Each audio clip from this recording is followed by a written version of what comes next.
buhay, laging mayroong pagpipilian. Ayon nga sa lumang kasabihan, tayo ang gumagawa ng sarili nating tadhana. Pero may mga pagkakataon din namang tayo ay nadadapa at nagkakamali. Ngayong linggo, subaybayan natin ang kwento ni Joseph dito sa Maalaala on Radio.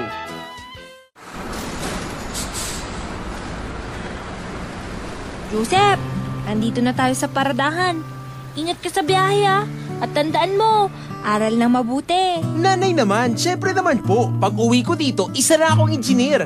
Promise talaga, pagbubutihan ko pag-aaral ko. Nako, dapat lang. Madami na yata kaming napuhunan ng tatay mo para sa pag-aaral mo sa Maynila. Kagastos yata.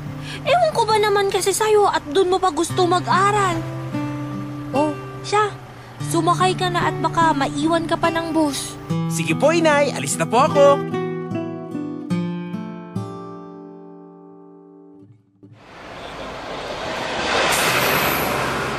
Oh, andito na tayo. Yung mga gamit nyo. Ingatan nyo, baka kung sino lang dumampot. Nako, nandito na pala ako sa Maynila. Ayos pala dito. Ang daming pasalan. Ang saya naman.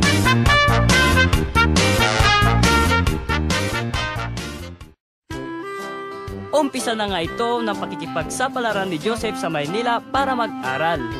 Abangan bukas ang pagpapatuloy sa kwento ni Joseph dito pa rin sa Maalaala on Radio.